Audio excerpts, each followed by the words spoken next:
Hi guys, in today's video I'm gonna show you how I install my LEDs to my Ducati scale model and how you can install them also. So let's begin. For this you will need the following items: a battery pack, two LR44 or AG13 batteries, a 3-pin button switch, and obviously the LEDs, which are 0402 SMD models, which are the smallest that I could get.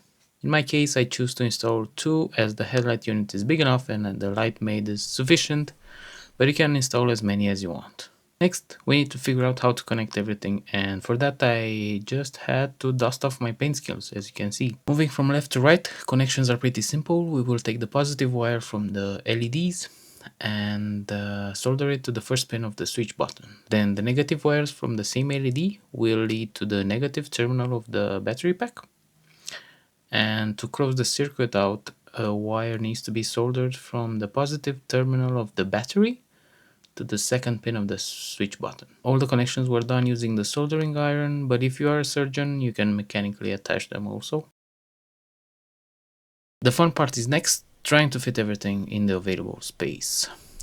This is more subjective to your scale model, but for mine, I started from the bottom to the top because I need to mount the switch button somewhere accessible, and the only area I found was under the cooling radiator. For the installation, you can use your imagination to create all sorts of plastic fixtures or bits to help to fix the parts together. The headlamp is the next one. Try to make room for the wires so that when you steer the bike, the wires are not pulling on the solder connections and break your happiness.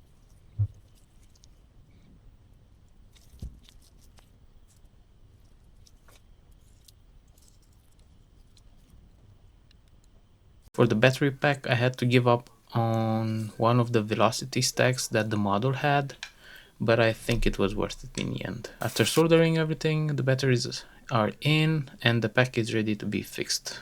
This is being done by the motorcycle main plastic body, as you can see here, which has the gas tank and the seat and the subframe with the fairings. I usually wouldn't recommend to use force in most of the situations in life, but in this case a gentle persuasion was needed to pop the stubborn plastic pin in the main chassis. No pins were harmed too much.